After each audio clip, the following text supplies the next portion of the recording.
Parshat Mishpatim.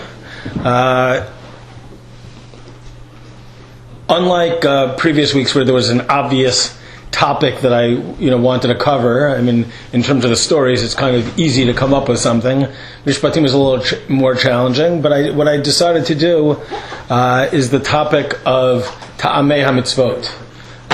As we'll see, there's different levels of Taamei HamItzvot, like the reasons or possible reasons behind mitzvot, but really the biggest thing that I really want to get into is, like, why are we doing this? Not in particular mitzvot, why do we have to do netilat lulav, or why do we have to, whatever, but, in general, what's the system of the mitzvot about? Like, why does God want us to do this?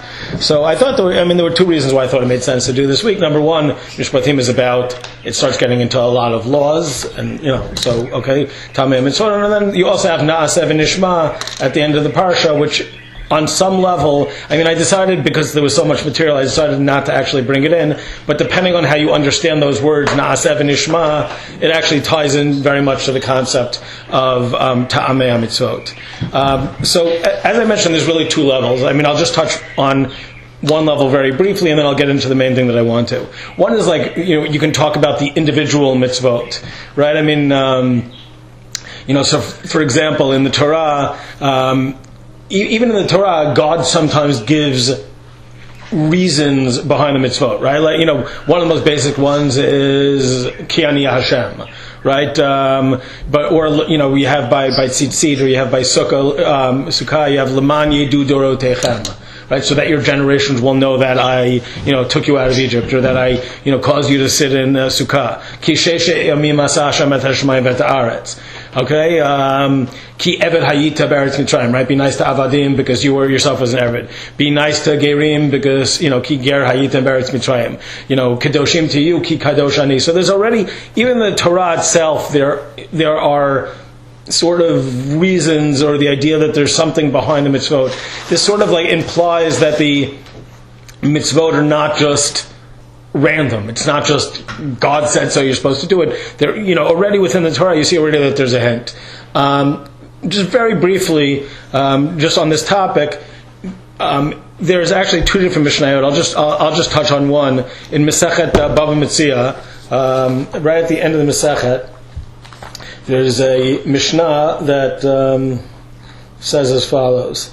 It says, right, we know that there's a mitzvah from the Torah that you're not supposed to, if, let's say, we're talking about loans, if you have an almanah, if you have a widow, that you're not supposed to take from her. You're not supposed to take collateral from her. Right? So it says, the Mishnah says, almanah, if you have a widow, bein shehi aniyah, bein shehi ashira, im mashkenin ota. Right? Whether she's rich or poor, you can't take a mashkon. Shnamar lo tachbol beged almanah. Right? You should not take as collateral, you should not, the clothing of an almanah. Right? So why does it have to say whether it's rich or poor? Because if you think about it, why would there be such a law, right? What's the concern? Because widows usually more likely have money problems because they don't have a husband. Right, okay, right. And so what's the problem if you take so in general, we do allow you to take a mashkon even from a poor person, but what do you have to do with that in that situation? Like, let's say you take a blanket from a poor person, what do you have to do? You actually have to return it during the time of day when she needs it or he needs it, right? So in other words, like if it's something, a nighttime item, you can keep it during the day and you have to return it at night, and vice versa, right? So what's going to happen if you have a widow? What's going to happen? You're going to go to return it. You're going to be by her house back and forth, and it's not going to look very good, right? So this opinion says, but that's true not only if she's poor, but even if she's rich, right? Because the Torah just says, don't do it. Doesn't differentiate. But when you actually look in the Gemara itself, we actually see that there's three different levels, which is what we call darshinan taima dekra. In other words, do we apply logic to the mitzvot?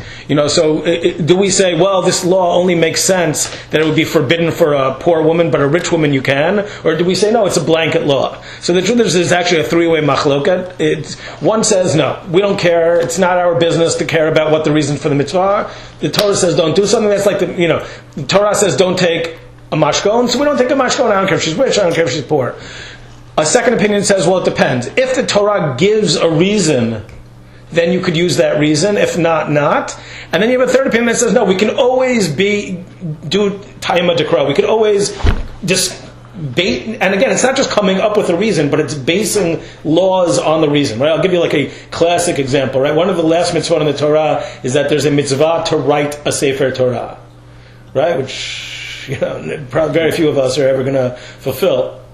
So what's the reason behind it? So the Rosh, very, very famous comment, Rabbeinu Asher says, why are you supposed to write a Torah? Because they used to learn from a Torah, right? In other words, they didn't have chumashim, they had scrolls. So you have to have, they want you to learn Torah. See, he actually said, some people try to kind of force in that he didn't really mean this. He said, these days there's no mitzvah to write a Torah, there's a mitzvah to buy Sfarim.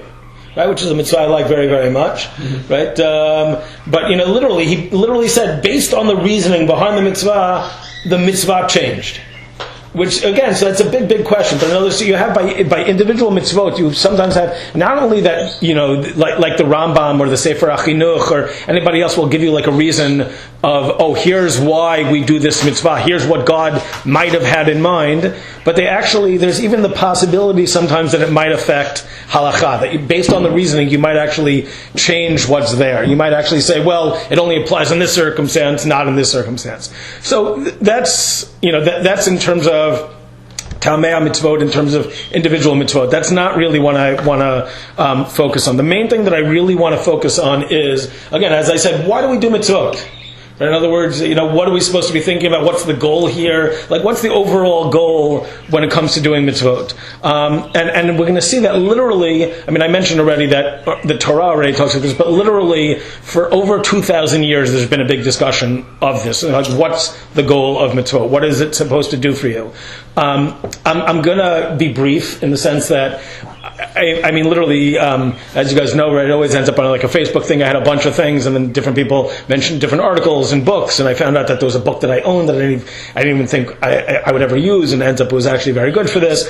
But a guy, again, just know him virtually, he sent me a PhD thesis written by a guy, his name is Jonathan Brafman, who apparently now teaches at JTS. He wrote a over 400-page PhD thesis for Columbia University on this topic. So that's the thing. Like, there are books on this. So we're not after last week, I'm going to try to be a little bit shorter. Right, even though Victor's not here. And the other thing to keep in mind, just a couple of things conceptually, and this is very true in general with philosophy. It's an important thing to know when it comes to Jewish philosophy.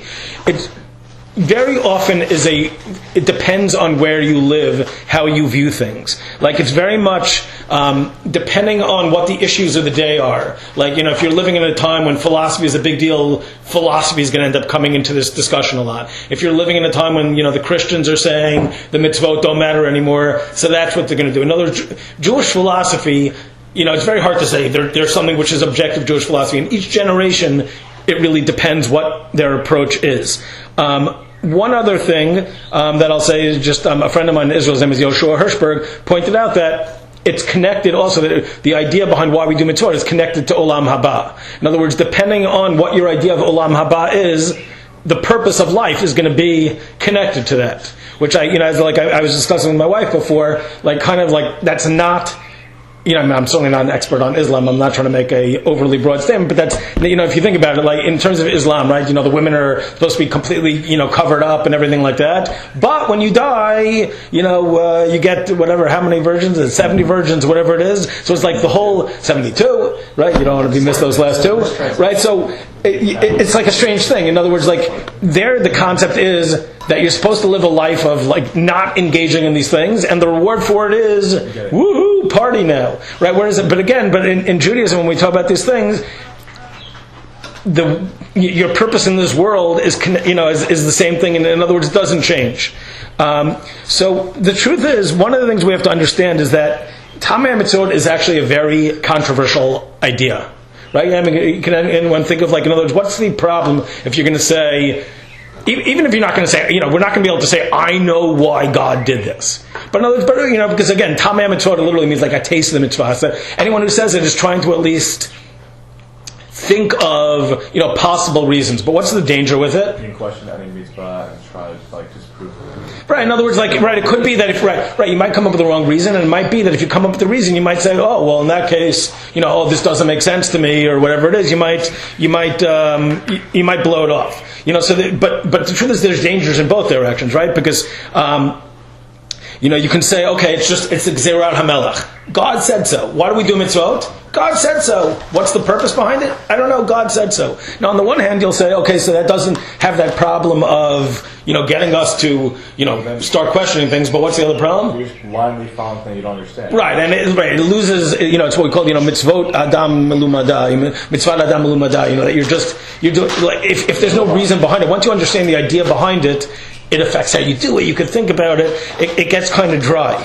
On the other hand, you can say, can we really have any idea why God does anything? Right? In other words, like if we take like the Rambam approach, that God is completely different from us. Like, so what gives us the right to even say, oh, I think God was doing it because of that? Like, who knows? Also, wouldn't you think that if God wanted us to know the reason behind the mitzvah, He would have written it in the Torah like He did in other mitzvah? Right, and that's the third thing, right? In other words, even if we are capable of coming up with ideas, maybe we shouldn't. It's dangerous, right? I mean, and it's also, it's like, right, I mean, God didn't, if God didn't want us to, and the truth is, like, we see this, like, even in the Middle Ages, the Rashba, who was one of the big Rishonim, he was very opposed to philosophy, because, right, one of the things that was starting to happen, and the truth is it happened much earlier also, was that people are starting to say, like, oh, the Torah doesn't really want you to do that mitzvah. It's an idea. It's really, they want you to think about something. It's the mitzvot are not actually, so again, like that's saying, like, even if you know it, and we're going to see, this actually is an idea based on, that, the Chachamim and in the time of the Gemara talk about, even if you can come up with it, like, maybe you should just keep it quiet, because it just might not lead to good things. So it's very, very challenging. And the truth is, you can kind of say both. You can say it's a Gzerat HaMelech, and therefore, can we really know it? But again, it's dangerous. There's definitely a risk in both directions. On the one hand, if we don't know why, then it just becomes kind of, boring and meaningless, just some like random action. On the other hand, if we do try to come up with a reason, we're claiming we understand what God wants, and we also, we might be just, people might blow off certain mitzvot because they'll say, oh, that, and again, the classic example, the other Gemara, which I didn't bring before, is Shlomo HaMelech, right? It says, lo yarber, susim, and lo yarber nashim, you shouldn't have too many horses, you shouldn't have too many wives, and Shlomo HaMelech said, oh, why is it that you shouldn't do that? Because, your wives might lead you astray. They won't lead me astray. Why is it that you shouldn't have too many horses? I won't go down to Mitzrayim, so I'll do it. Right? That's the danger. In other words, once you start saying, like, oh, I know the reason, you'll say, oh, for a guy like me, it doesn't apply. So then why wouldn't, like, God or whatever, or someone, like, explain to us, give us a reason why each mitzvah is for the reason it is? To give it, like, challenge our faith? Is that, like, it? So it's not, like, flat out, like, all right, you have these mitzvot, these are the reasons for it, so, like, obviously God is real, and you have to, like, listen to Judaism. I mean, it's the same reason why we have like the Gemara and everything, so we can discuss it and actually build a relationship with God. Well, but at this point, it's so far from the beginning. From right, but part of it, Judaism, I feel like it's just you keep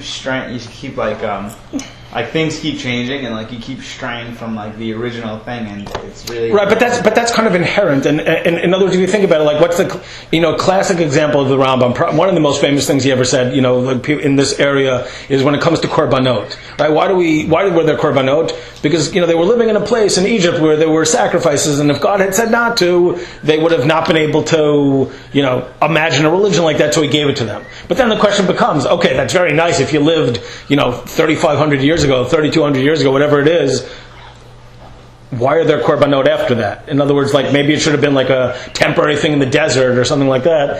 Again, like that's the, so in a certain sense, it's kind of important that rather than having like all the reasons for the mitzvot done and like kind of it might not speak to like, that's what we're going to see. Like in each generation, they really come up with different ones. Again, not saying we know the reason, but saying, but like on some level, for us, it means X. In other words, rather than saying, this is the reason for the mitzvah, nothing more to talk about, but it's kind of like, okay, in a certain sense, is like, what does it mean to me? right? In other words, like, how do I relate to this mitzvah living in the United States in the, in the 21st century, which is going to be different than how someone might do it in the 14th century in Spain or in the, in the 3rd century in Bavel or whatever it's going to be. Now, so we're going to go through, we're going to look at literally through, up until practically today. I mean, I don't think anyone that we're going to mention is actually still alive, but we're going to talk about people who were alive in the not so distant past. I mean, literally, certainly into the last century, late last century. The first one, we'll just look at a couple of things from what I'll call Chazal. And of course, as I pointed out beforehand, there's no such thing as the view of Chazal. That's like saying, like, well, what do Americans think about? Or like, what's the view of Americans? Like, there's no such, you have to remember, the Chachamim lived in two different countries. They lived in Israel and they lived in Bavel. They lived at different times. Some of them lived in small villages and some lived in cities. Some of them were more, worldly in certain ways. So again, there's no such thing as talking about the view of Chazal. But we'll look at least just a couple of examples, and we'll see that it actually comes back later on, right? So one of the famous examples, this, I don't think I actually brought a sefer for it, but in Mesechet Brachot, right? Very, very famous Mishnah. It says, it's going through things that a Shaliach Tzibur, someone who's praying, is not allowed to say. And one of them is, Al Kan Tzipor Yagiu Rachamecha, right? Which literally means, you should have mercy, God should have mercy like He does on the bird's nest, right? Well, what's the mitzvah of Kan Tzipor? Send away the mother. Right, send away the mother bird. So it says you're not allowed to say that in prayer. God have mercy like you do on the mother bird, or So, question is, why not? What's the big deal with that? So the Gemara gives two reasons. One of them, it says you're making it seem like, God only has, what do you mean? What? God has mercy on mother birds, but doesn't have, mercy on cows? In other words, like, you're making it sound like God only has mercy in certain cases. Okay, that's one. And the other one, it says, no, you're trying to give a reason for the mitzvot, the einam ela gzerot, and they're only decrees of God, right? Which makes it sound like you're not supposed to go after, the reasons. God said, why do we send away the mother bird? God said so. That's it. So there, certainly in that Mishnah Mesechet Brachot and the discussion that goes into it, that there's at least a view that suggests don't mess with this, right? There's there's a famous statement in the Sifra, in the Rabbi Sadigo and the Rambam talk about later on, right? Like, what's the attitude when it comes to, what are you supposed to be thinking when it comes to an Aveirah that you're not going to do? Like, are you supposed to think like, oh man, I wish I could have it. I wish I could have a cheeseburger. 99 cents for a burger instead of $6.99 a KD. Allah Shalom, right? KD's right. Or are you supposed to think like, ugh, it's disgusting. So it says, no, you're not supposed to. Well, it's not real meat, so. Right. No, but it says, but you're not supposed to say that. You're supposed to say, like, the only reason I don't do it is because God said so. In other words, it's not like there's, again, which seems to say, like, there's not something inherently wrong. In other words, like, you're not going to come up with the reason, why don't we eat pork because pigs were dirty or because they represent something. You're going to say, why don't we eat pig? Because God said so. In other words, the only reason we don't eat pork is because God said so, not because there's anything wrong with it. Because if there was something wrong with it, what? If it's bad for you, why isn't it bad for non-Jews? If it's, so again, that's another Ma'amar Chazal that makes it sound like there's really not really reasons. It's just God said so. On the other hand, you have in Bereshit Rabbah, you have a famous statement: "Lo nitnu mitzvot el litzaref et ha'adam." Right, the mitzvot were only given to like sharpen or to more purify mankind. This makes it sound like there's a goal behind the mitzvot. It's not just do what God said, but on some level, by doing the mitzvot, it's going to change you. That's a view that makes it sound like there's a reason. And then another one, this is from the Psikta, it says, the Midrash says that God said to Moshe Rabbeinu, I'm going to tell you the mitzvot, but not everybody else. And that kind of connects to what we said beforehand. There are reasons, but you have to be careful with it. You Moshe Rabbeinu, who's a big tzaddik, I'll tell you the reasons. Don't tell the average person. The average person, we all know, right? Like I always said, we're not rational beings, we're rationalizing beings, right? And as soon as you know the reason for it is, X, you're just going to, right? God wants us to pray 3 times a day because He wants us to think about Him, but I already think about God all the time, so I don't need to, it's very easy, like any mitzvah, you can kind of come up with a justification. So we see that there were different opinions in the, among the Chachamim as to whether they're there's a big goal behind the mitzvot other than listen to God. And we're going to see that different philosophers, different thinkers, literally over the last 2,200 years took different approaches with this. And again, as I said, the big thing to pay attention to is it's always going to be affected by when and where they live. Right? In other words, it's, no matter how much Jews will ever say, like, we shouldn't be influenced by the nations around, we're always, it's always, and it's a two-way street. They take on things from us and we take on from them. So, the truth is, when we think about, like, Jewish philosophy, we usually think of, the Rambam. Maybe if we want to go a little bit earlier, we'll think about Rav Saadia Gaon. But the truth is, in the 2nd century BCE, so you're talking about over 2,000 years ago, there was a Jewish philosopher, really like the first one. His name is Philo of Alexandria. Right, in Hebrew it's Pilon, I think they call him. All right, whatever. He lived in Alexandria, which is in Egypt. Now, the thing that's actually a couple of things to know. Number one is he's a Greek. Like he knows Greek philosophy, unlike the Chachamim in the Mishnah and the Gemara, who maybe had very, very slight knowledge of Greek philosophy. Philo is a Greek philosopher. He knows Greek philosophy well. And the other thing that's fascinating is he is like the first Jewish philosopher out there. And yet he did not know Hebrew.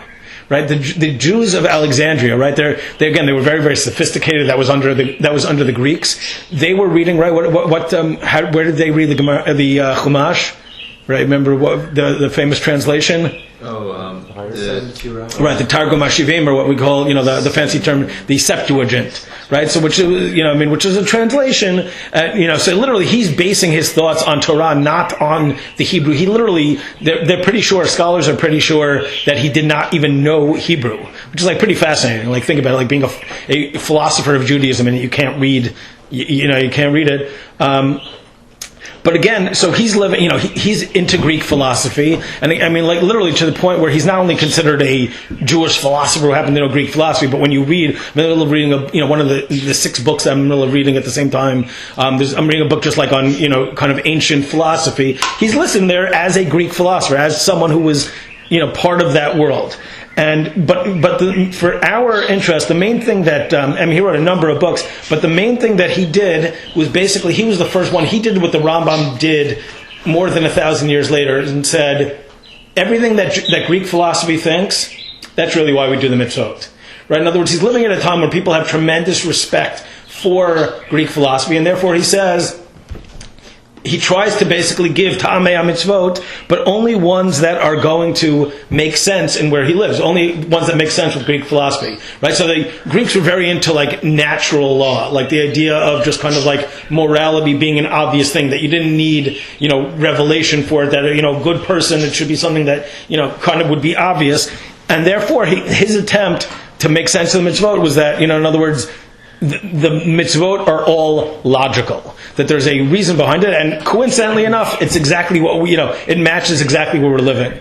And it seems like you could say he did this for 2 reasons. One is the Jews who were living there, they were being pulled after Greek philosophy. So this was a way to say, like, don't ditch your Judaism. Like, Judaism is not like backwards and against, Greek philosophy. It actually goes hand in hand. And the other was that also, I don't know if he necessarily was trying to get people to convert, non-Jews, but at least he wanted non-Jews to respect Judaism, right? The truth is, actually, in Alexandria, there were actually some, that was where you started to have some pretty serious, anti-Semitism coming up. Like the Jews had actually certain rules that didn't apply to them legally from the city, and like certain non-Jews were bothered by that. So again, he's basically trying to make Judaism palatable to the Jews and not seem gross to the non-Jews. Again, so he's the first one. Later on, you have Rav Saadia Gaon, right? Rav Saadia Gaon is one of the Gaonim, probably the best known out of all the Gaonim. And he's the first one who says, the mitzvot have to have a logical or moral purpose. Right? There's no such thing as just saying, and this is actually going against an Arab idea, right? The Arab, or a Muslim idea rather, I should say, right? Like one of the popular Muslim ideas, at the end of the first millennia CE was, if God said to murdering would be, the right thing to do. In other words, they didn't believe that, they believed like this is a famous discussion, like why do we, our law is moral because God says so, or, or does God, so to speak, have to follow morality? So the Arabs said no. The Muslims said no. They said, If God had wanted to, he could have made, murdering good, stealing good. He could have, it could have been like, some cable TV show on HBO, like some mafia or whatever it is. He didn't do that. So, Rav Sadigan comes along and says, no, every mitzvah, there's no such thing as an immoral mitzvah. There's no such thing as a illogical mitzvah, right? They all have to have a purpose, right? And they all, right? He also talks about, this is in his Sefer Emunot Videot, which the interesting thing here, I don't speak too much Arabic. Okay, I'm just joking. I don't speak any Arabic. But this is actually written by Rabbi Kapach, who was a great Taimani Chacham who lived in the last century.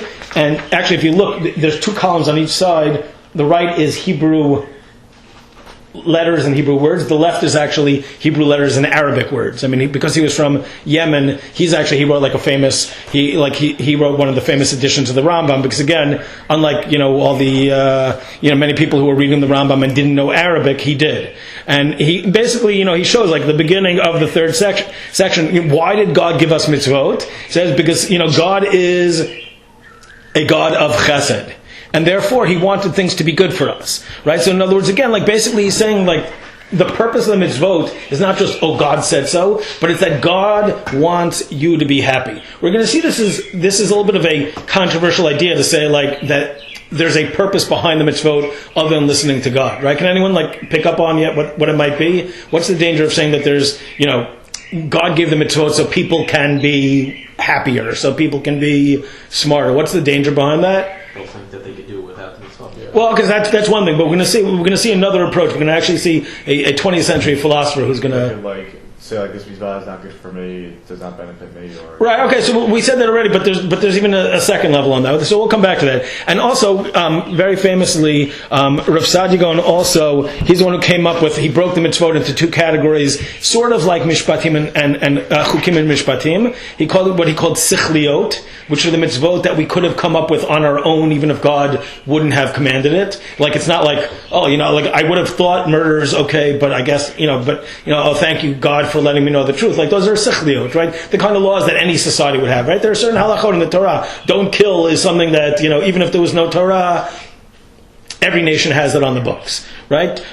Versus shemiot, which are, laws that we only know through tradition, right? Doesn't mean that they're illogical. We're going to see the Rambam very much is going to be against that. It doesn't mean they're illogical. It just means that on our own we would not be able to come up with it, right? We wouldn't be able, kashrut. If there was no such thing as a Torah, no one would say, it's probably best that we not mix milk and meat. There's no reason to say it. So that's what he called shemiot. I mean, they say that the Avot knew the mitzvot were the way the world worked, and the Avot were able to see that. Right. So, but that's sort of like what Philo is doing, like in the sense of, kind of in the sense of saying, it matches up with the. Right. I mean, I don't want to get into the whole discussion about the avot in terms of keeping mitzvot, but I'm saying, I think it's like, they got the concept behind it. But we'll see. I mean, there's, okay, we'll get into more afterwards. But again, Rav Sadigan is the first one who kind of like formally divides the mitzvot into different categories and says they have different purposes instead of just having like a general. Now, of course, there was mitzvot aseh and mitzvot lo taseh, but he's the one who kind of starts off on this path.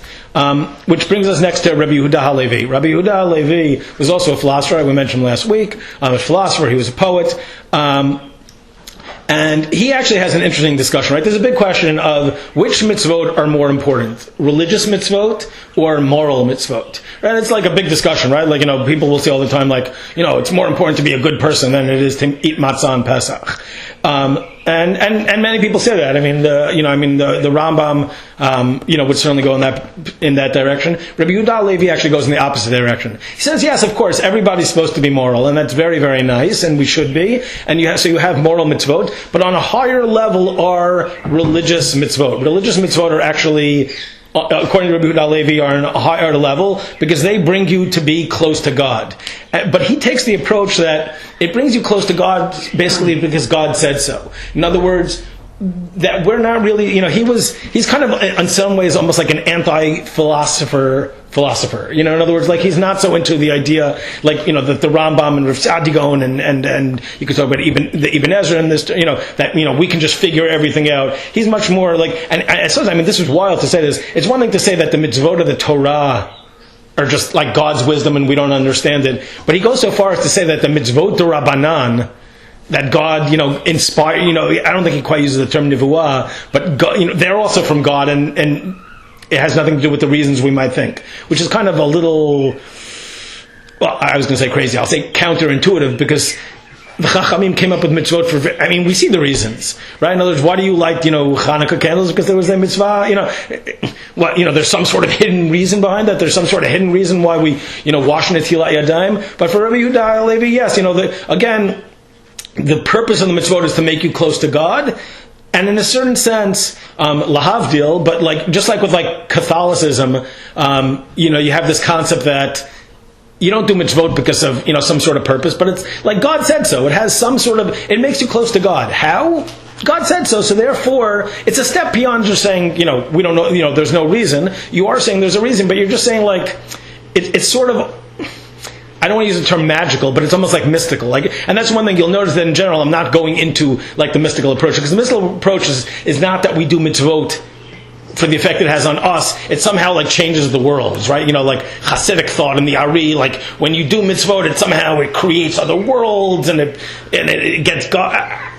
I don't know. That's certainly not what I would get into. But Rabbi Yehuda Halevi is actually pretty close to this approach, and it's a difficult one for us to understand. But again, his whole approach is that somehow, the mitzvot work, but they don't work based on logic. They work based on the fact that God said so, right? In other words, you can have laws that, I'll give you an example, with language, right? I'll always say, English is such a weird language. Sometimes, this letter combination makes this sound, and sometimes it makes that sound. Why is that? And the simple thing is because that's just, you could try to come up with something that's connected to, the different languages it came from, but on a certain level, you could say, that was made that was the rule. That was how it was, put into play. That was how it was, so the same kind of thing over here. You're basically saying, it's not that the mitzvot have some sort of, logical reason behind them, but simply God said that this is how you get close to me. It's not quite like what the Arabs are saying, that if God said, murder is good, but it's not that far away from that. It's basically saying it works because God said it works. Why does it work? I don't know. God said it works. Which is, again, a little less, that's not such a philosophical topic. Which brings us to the Rambam, right? And the Rambam, one of the things to keep in mind, right, and we've spoken about this a lot, the Rambam was an elitist, right? In other words, the purpose for the Rambam, what's the ideal goal for the Rambam to be in terms of being a human being? Yediyat Hashem. Right? Being a philosopher, being able to know true ideas. Right? In fact, right, according to the Rambam, how do you get into Olam Haba? Knowing the truth. It's not based on mitzvot. This is, a lot of people don't realize this. According to the Rambam, if you don't have correct philosophical knowledge and you live the life of, Torah and mitzvot, according to the Rambam, you're this little old lady and you never learn any Torah in your life, but you're very religious and you pray and you think of God as a guy with a long gray beard who lives in heaven. According to the Rambam, sorry. So you experience Olam Haba on earth, also?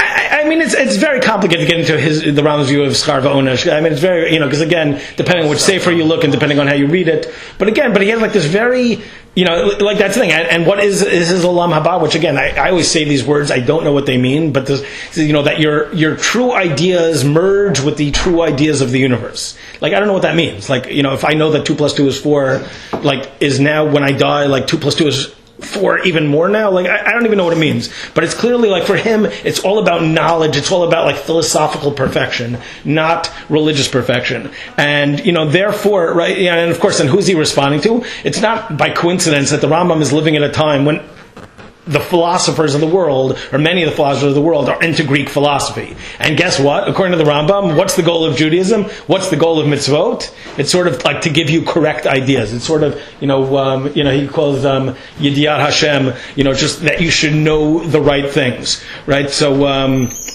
so for example, in the Moreh Nevuchim, right, and he says something which is actually, it's pretty wild, and you'll see it's typical Rambam. He doesn't pull any punches. The Rambam was not a soft fuzzy Hasidic Rebbe kind of guy. He wasn't someone who like kind of wanted you to feel good. He said it like it was, or at least like he thought it was. Right? So listen to this. He says, "Yesh b'bnei Adam anashim shekashe beinehem matan tam lemitzvah min hamitzvot." So there are some people who think it's wrong to give reasons for the mitzvot. You should not think about the logic at all. Right? Right? They have this mental illness. I mean, I don't think it means like literally insane, but they have this like foolishness that they found in their souls. They can't even explain it because it doesn't make sense. Like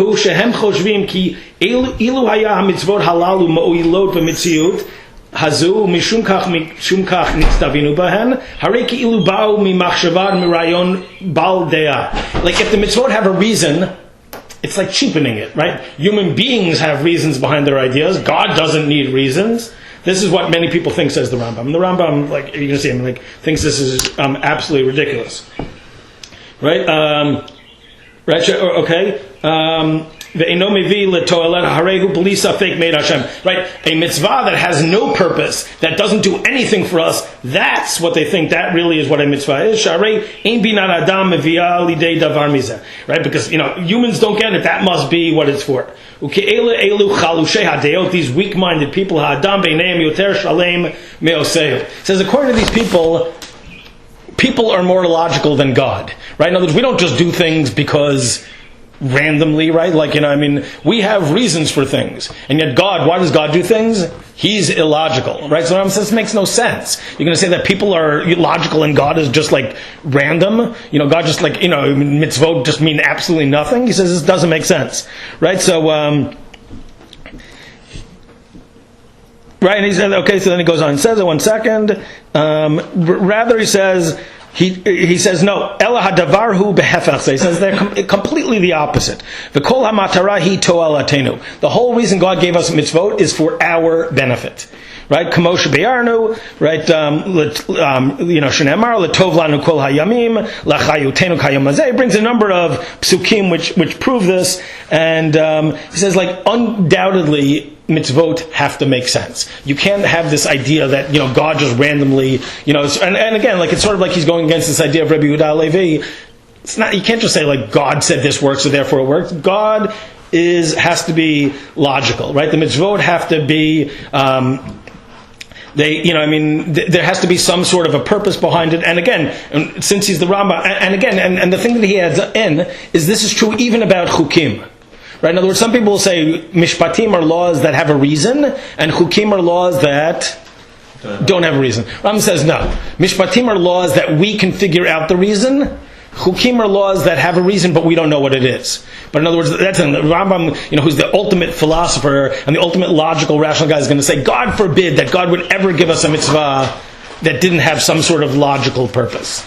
Right? Now, it's interesting, if you open up the, instead of the Moreh Nevuchim, if you open up the Mishneh Torah, which again, the Mishneh Torah, as opposed to the Moreh Nevuchim, talks about halakha rather than philosophy, the Rambam seems to take a little bit of a different approach, right? If you look right at the end of Hilchot Lulav, literally the very last halakha, whoops, hope I didn't just turn that off, I don't think so, maybe. Okay, so here he says as follows. Hasimcha sheyismach adam ba'asiyat hamitzvot u'ba'avad hakel shetiva behen avodah gedolahi. It's very, he sounds almost like, Hasidic here. It's very important to be happy when you do mitzvot. That doesn't sound very philosophical, right? You should be happy, right? Mitzvah gedolah liot b'simcha, right? Or maybe simcha gedolah liot b'mitzvah. But either way, avodah gedolah v'chol hamoneh atzmo mi simcha zo ra'oi lifareh mimenu. He should be punished if you don't enjoy it, right? As the pasuk says, tachar asher lo avadet Hashem Elokecha b'simcha b'tov levav. Right? One of the reasons why there's punishments in Torah is because we don't serve, God with joy. And then he goes on, he continues with this, that you should be humble and that you should enjoy it. And this doesn't sound very philosophical, right? But I don't know if, we've made this point in a couple of different ways. Maybe we could think about this. Why is he going to say this in the Mishnah Torah where he says something else in the Moreh Nevuchim? Right? Who's the Moreh Nevuchim written for? What kind of sefer is it?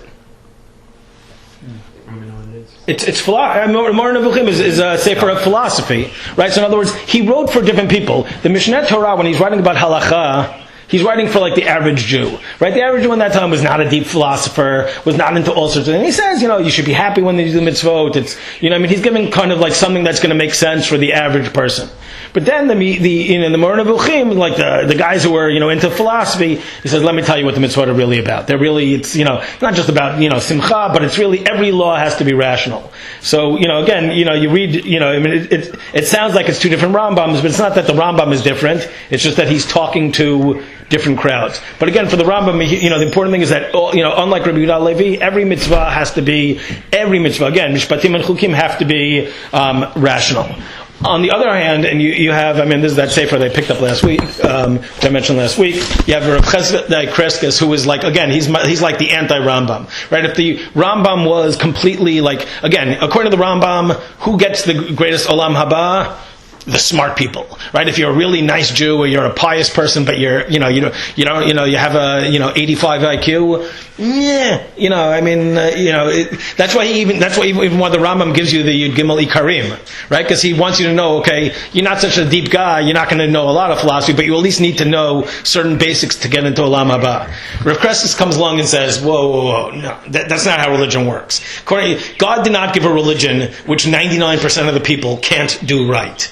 Right? He says it just doesn't make sense. He brings a lot of proofs, right? It says like that children get olam haba, right? If according to the Rambam, if the only way you get olam haba is for being like a deep philosopher, how does a child get olam haba, right? Or the famous Gemara, right? Like the I forget which rabbi it is, who's being tortured, he's being burned, and they put wet wool on him so he'll burn more slowly. And the guard says to him, if I take off the wool and so you'll die faster, will I get olam haba? And he says yes, and he does, and he dies quickly. And the Roman guard jumps in, and the voice comes out and says, Rabbi so-and-so and the Roman guard have just entered Olam Haba. And according to the Rambam, what do you mean he entered Olam Haba? He's like some dumb Roman guard, he's like, like the equivalent of like some guy in like WWE. He's, 6'5", he's got big muscles, and he probably didn't even know how to read. So how's a guy like, according to the Rambam, how's a guy like that getting into Olam Haba? So Kreskes says, no. The purpose of Judaism is not Yediat Hashem, it's not philosophy. The purpose of Judaism is to get close to God. Ahavat Hashem and Dveikut B'Hashem. Right? Loving God and being close to God. And he has a whole idea. He shows that the mitzvot ben adam l'chaveiro, some of them are a man with himself, some is a man and his family, and then there's man versus his community. But then he goes into, and this is really, this is actually a very, very, he says that there's da'at, there's certain mitzvot which are to teach you certain ideas, and there's certain ideas, ones that are to teach you midot. But here's where he says something that's very, very cool. He says, what's the purpose? He says, why doesn't the Torah just say, instead of giving you mitzvah, why doesn't the Torah just say, love God? Right? Remember we said last week, right? He's the one who says the Torah doesn't say believe in God, because, you can't command believe. So he said, why doesn't the Torah say love God? Because think about it. Does that make sense? Okay, right? Or what do we know about love? Why can't you command love? What does love mean? Because it's a feeling, it's an emotion. Right, it's a choice, right? In other words, if someone says, like, I order you to love that person, that's not what love is. So he says, God can't command us to love him because he wants us to choose to love him. That's what love is. So he says, again, this is like a brilliant idea. He says the mitzvot that we have teach us all sorts of values and ideas so that when we realize like who God is, we'll come to love him. In other words, it's training us to, in other words, like, if God is this really kind and loving and wise being, well, hopefully you'll love him. But if you do mitzvot which make you realize that wisdom is a good thing, and kindness is a good thing, and all these different things are a good thing, what's going to happen? You're going to be like, well, those are all good things. And who has that more than anyone? God. Whoa, I really love God. Right? So according to Rav Kreskes, the mitzvot, not all of them are the mitzvot are not, directly connected to loving God, but the mitzvot are about training you to have a certain type of mindset so that you'll be the kind of person who loves what God represents, right? In other words, again, just to use our WWE example, if you're someone who watches wrestling all day or what's the other one, where everyone punches each other's face in, right? UFC all day, you're not going to love what God represents. Like God is kindness, God is morality, God is wisdom, oh, come on, I want to see blood, right? So, Kreskes is saying, what's the purpose of the mitzvot? It's to turn you into the type of person who will love God, right? And that fits in with his entire view that really the entire purpose of the mitzvot are to make it for you to be able to love God. And he even goes so far as to say, this is almost wild, he says if people really were very sophisticated already, they wouldn't need as many mitzvot. So, in other words, if you think about it, if a person really appreciated these things, in other words, let's say, a person was just, I don't think he means this practically. He doesn't mean if you're such a person hey, toss the mitzvot on the side. But sort of like what you were saying before about Avraham Avinu. Why didn't Avraham Avinu have 613 mitzvot? Because he didn't need them. In other words, he appreciated chesed. He appreciated wisdom. So he loved God already. Why do we need mitzvot? Because we're not Avraham Avinu. That's what Kreskes says, that the mitzvot are there in order to get us to appreciate things that will make us love God. Okay? So, that's his approach. So that's in terms of the Rishonim. Now I just want to deal with a couple of modern philosophers, and I think that some of what they're going to say over here is really going to be very, very powerful for us, because I think it connects a little bit more to who we are. Just very briefly, I don't want to get too much into them. I mentioned last week Moses Mendelssohn, who was he's said to be the first Reform Jew. He's really the first modern Orthodox Jew. Hopefully, there's a difference between those two things. But he was the one. Again, a couple of things that just were very interesting in terms of his worldview, in terms of how he was going to figure these things out, right? If you think about it, there are three major world religions, or at least, Western religions, right? Christianity, Islam, and Judaism, right? And how is Judaism different, right? This week, Barack Obama spoke about two of the religions, they had the Crusades. Christians had the Crusades, the Muslims have ISIS, 1,000 years apart, whatever, whatever it is. But they were both religions that basically believed, what's their job in terms of religions? Everybody must have the right beliefs, right? In other words, why is ISIS trying to do what they're trying to do? It's not about capturing land, it's about leading everybody to believe in Islam, right? In other words, what was the Crusades, or at least partially about, certainly when it came to the Jews, why are they killing, we're going to go fight the Muslims, in Israel. Hey, on the way, let's wipe out hundreds of Jewish communities, because again, they believe the wrong ideas. So Mendelssohn, who's living in a time of Christianity, says Judaism is not a religion that would ever force anybody to convert. We don't put someone to death unless they'll serve God. And it's not even a religion, and again, maybe he was oversaying this a little bit, but according to Mendelssohn, there's no such thing as essential beliefs or things that you must believe. It's really, again, mitzvot, command, actions, not beliefs. And again, parts of this, again, Mendelssohn's, again, his whole goal, he's living at a time when, number one, Christianity, or at least a certain view of Christianity, is kind of becoming more popular. And it's also the Jews are living at the time of the emancipation. So Mendelssohn, again, when he's going to talk about mitzvot, we're not going to get into really too many specifics, but he's trying to make it so that Jews who are all of a sudden for the first time are not forced to live as Jews will still try to live as Jews. And that's one of the things when you talk about in modern Judaism, yes, a person in the 1200 could convert to Christianity, but these days, certainly starting from at least the 18th century and on, if you didn't want to be Jewish, you just stop, take off your kippah, throw away your tzitzit, you don't have to do anything. So when you talk about modern thinkers, when they're talking about the mitzvot, they have to convince you that it's worthwhile. In other words, for the Rambam, it might be nice if you get the philosophical depth, you'll maybe have a bigger chelik in Olam Haba or whatever it is. But you're not going anywhere. But in other words, these days, based on what should anyone do mitzvot? Now, nobody's forcing them. We don't live in communities that make you, well, at least, those of us who don't live in certain very extreme communities. So, the rabbis today, and really over the past 150 years or so, really have to build a case for why should I keep mitzvot? So we're going to look at a couple, again, just briefly, and then we'll get into, one of them, Rav Shimshon Raphael Hirsch. Rav Shimshon Raphael Hirsch was a German rabbi. He lived at the time when Reform Judaism was really, really taking off, and there were different approaches how to respond to it. His approach was, we're going to separate. We're not part of the same community. There'll be a Reformed Jewish community that has their representatives. We'll have a separate Orthodox community that has our own rules. And his goal was to strengthen people within Orthodoxy. And, he wrote a number of books. He wrote a book, kind of on like Jewish philosophy, or Taamei HamItzvot, called Chorev. He also wrote a book called The 19 Letters. Right? The 19 Letters is basically, it's fiction, there's a fictional kid who's kind of struggling with Judaism. And he's asking Rav Hirsch questions, and Rav Hirsch is writing back letters to explain it. And again, there's no real kid he's trying to convince, but who's the kid? All the people who might have doubts in Germany. Like people who, again, and he goes through, again, why is it called the 19 letters? Because how many letters were there? 18.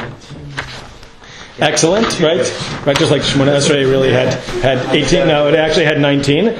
And what he does over here is he now comes in again. And the other thing to remember, again, you have to know a little bit about Germany to appreciate this, but Germany, it's Protestant Christianity. Unlike the Catholics who said, there are certain ways that we serve God that are just because God said so. They're just ceremonies. They don't have to make any sense. What did the Protestants say? Like, the Protestants were against the idea of the Pope. They were against all these like symbolic, if you look in Catholicism, their whole thing was, we only, we serve God through logical laws. And guess what? Rav Hirsch is living right there, so he wants the Jews to like the mitzvot. So what does he say? Every category of mitzvot has some sort of purpose for us. There's no such thing as, just some mitzvot. And he breaks it down just very quickly. I'll go through the categories. He breaks it down into 6 different categories. Right? What he calls Torot, which are the historically revealed ideas concerning God, the world, the mission of mankind, and Israel. In other words, kind of like any of the mitzvot that have to do with like history. It's to teach you like the historical facts that you have to know in order to be a good Jew. Mishpatim. Mishpatim are like from the word mishpat. What does mishpat literally mean?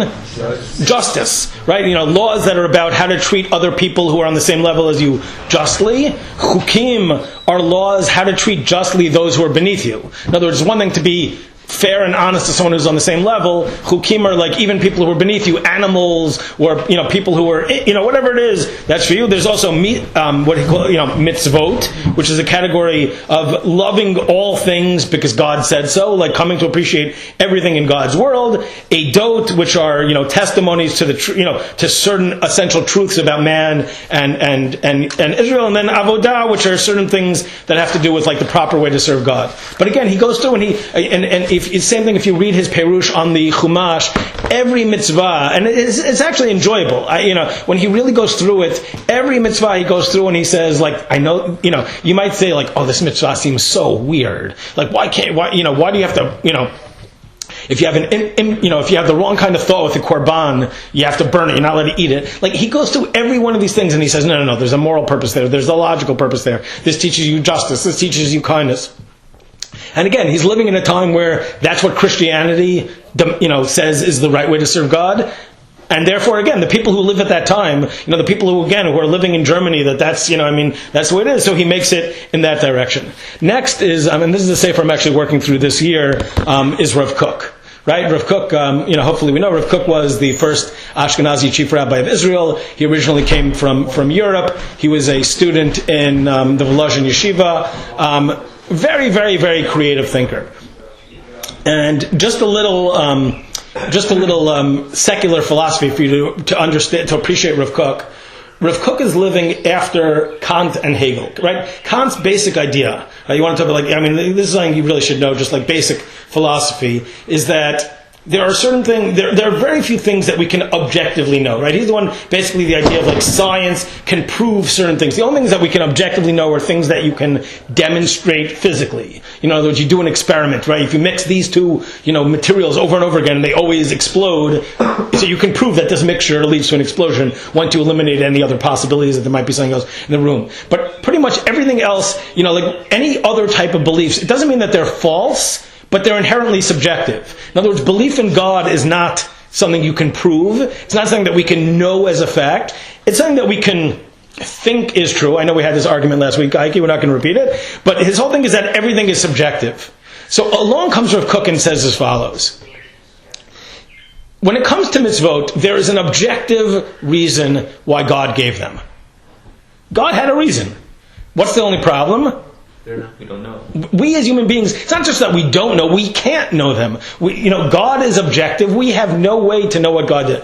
But what can we do? We can understand them subjectively. In other words, his whole thing is, and this kind of takes care of the problem in the beginning. Remember we said, the problem is if you start to say, oh, this is the reason why God said it. What do you mean? We don't understand God. Rav Kook is saying, of course we don't understand God. The reasons that we give we're not saying these are God's reasons. We have no way of knowing what God's reasons are. God said to do it, so we're going to do it. But what we can do is, in whatever generation we're living in, figure out, within the mitzvot, ways to make it meaningful for us. Right? In other words, there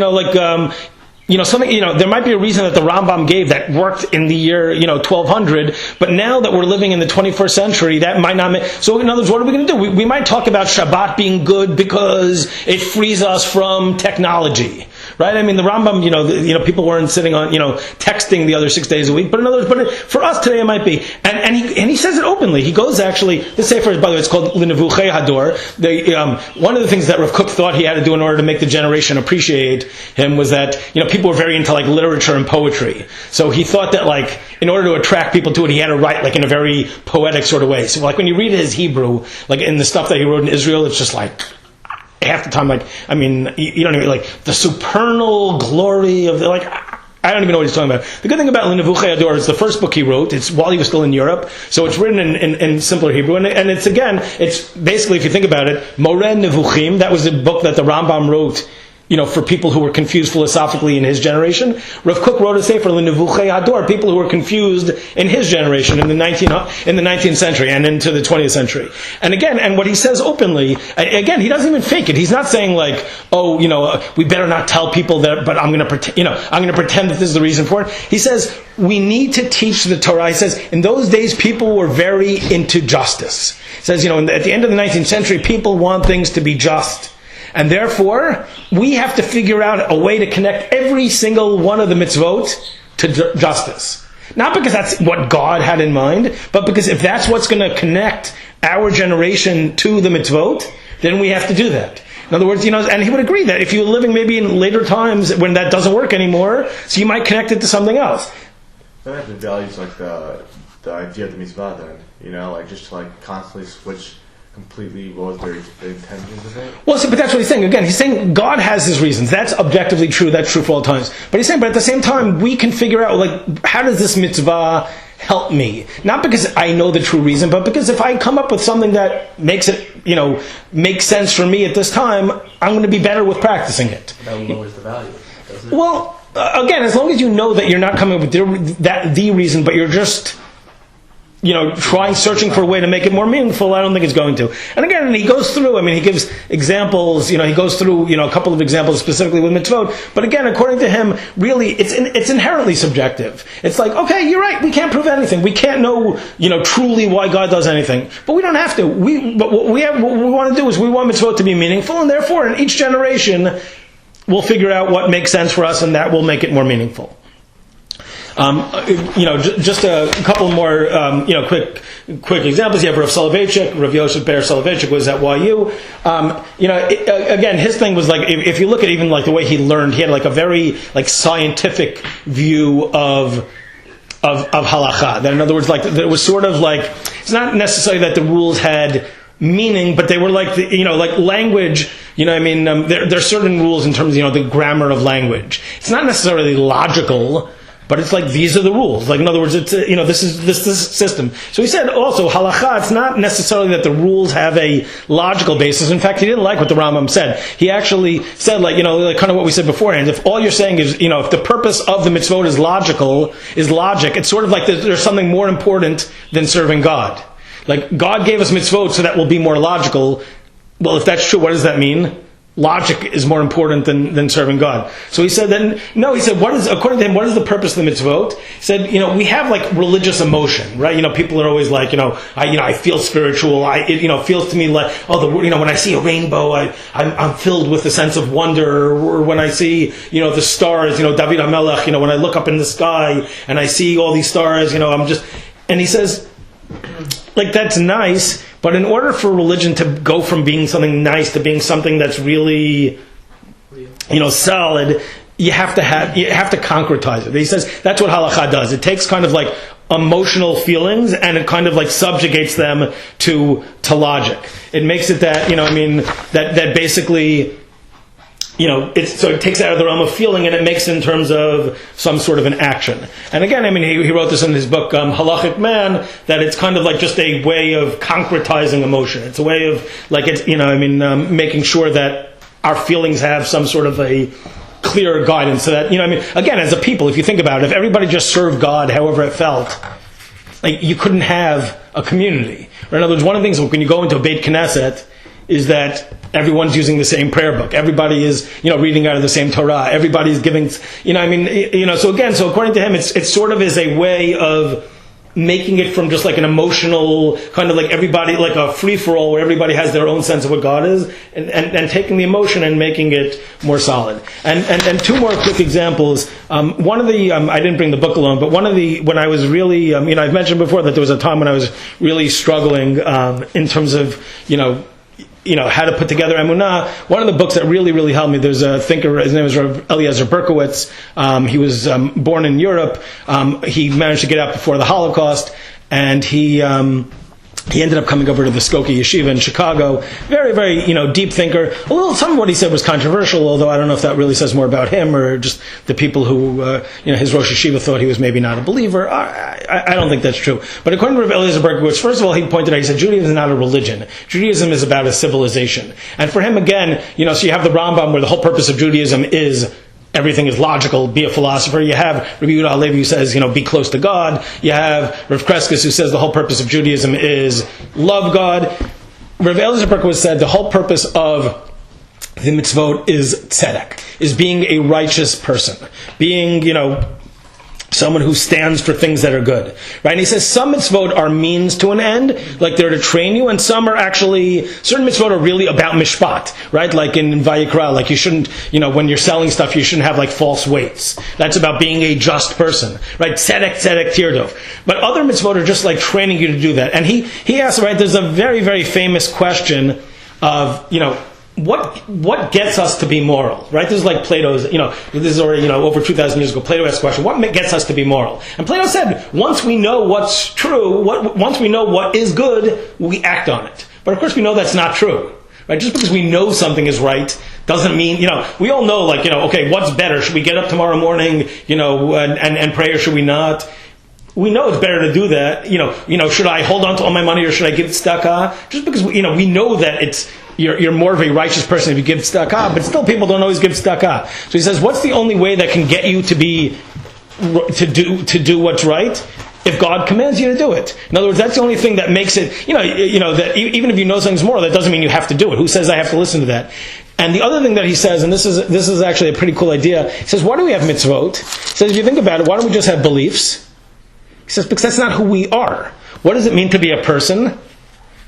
We're a soul and a body. So in other words, according to him, our mitzvot, in other words, the religious system has to talk to the whole human being. If all we did was use our mind, well then we're not training our body to act in the right way. So he says that, in other words, that mitzvot are designed to have a mental component, something that makes us think, but also a physical component, so like it trains our body in doing that, right? In other words, if you give tzedakah every single day, your body gets used to being a nice person, right? If you pray every single day and you have hakarat hatov to Hashem, then you put on tefillin, or if you listen to your parents and you go and you get them a drink, your body is being trained. In other words, in order to live a moral life, it's not enough to just have the right ideas, which again, that was one of the things that Reformed Judaism came along and said, oh, we don't need the mitzvot, all we need to do is think the right thing. Rav Berkowitz comes along and says, no, that's not true.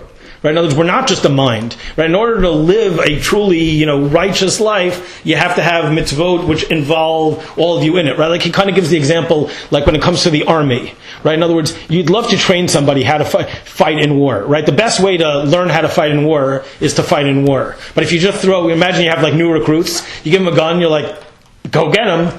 Right? On the one hand, those who survive are going to be really, really good. But they're not going to. So what do? You try to create situations that are kind of like war games that make it as close to reality as possible, so that when the real thing comes, they'll be ready for it. So that's what he says with mitzvot as well. You have mitzvot in a way that you practice acting in the right sort of way, so that when you get into the battle with your Yetzer Hara, you'll have already trained for war, and now you'll be able to do it. And finally brings us to the last thinker, and I've mentioned him beforehand, Yeshayahu Leibowitz. He was, again, very creative thinker. He was actually a scientist. He taught at Hebrew University. I don't even know that if he had smicha, but he was a very interesting thinker. He's the one I've mentioned before. He said that the kotel had been turned into an avodah zarah, and therefore it should be knocked down. He's very he used to give classes on the radio in Israel. It's a very he's the one I mentioned also. Like they wanted to name a street for him, and then it was overruled. His whole thing is, we don't do mitzvot.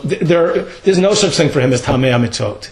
Right? I mean, this is completely flipping the Rambam on his head. Right? The Rambam says, although we can't understand God, still God's laws have to make sense. And Yeshayahu Leibowitz comes along and says, because we can't understand God, there's no such thing as Taamei HamItzvot. The only reason we do mitzvot according to Yeshayahu Leibowitz is God said so. Why? We can't possibly know. We're human beings. God said so. Right? Somehow, whatever it is that God wants, somehow doing mitzvot fills that. Right? And here's what we were saying beforehand. If I say that, the purpose of the mitzvot is so that I will be happy, or so that I will be nice, or I will be righteous, then what is the goal of the mitzvot then? Who's really the important one in terms of the mitzvot? It's people. Right? In other words, he called this lo lishma. He said more than it being lo lishma, it's almost a form of avodah zarah. You're basically saying, I don't serve God because God said so. I serve God because it makes sense to me. It's good for me. Right? The implication would be if a certain mitzvah didn't work, I wouldn't do it. Right? I mean, there was Rabbi Meir Kahana, who was a very, very, very controversial person. But he used to talk about this. He used to call it Shilaism. Right? He used to say, if you only keep, if Sheila only keeps the mitzvot that make sense to Sheila, then she's not doing Judaism, she's doing Shilaism. Right? Because in other words, it happens to be that God got certain ideas right, but I'm doing it because it makes sense to me. So that's what Yeshayahu Leibowitz says. He says, if the mitzvot have the goal in mind of helping people, then people are on a higher level than God. He says the real lishma is, the end is God. I do a mitzvah purely because God said so. Right? Not because, again, I'm not being mekadesh the chol. It's not that there's changing anything. It's just that this is the reality of religion. God told me to put on tefillin. Why? God said so.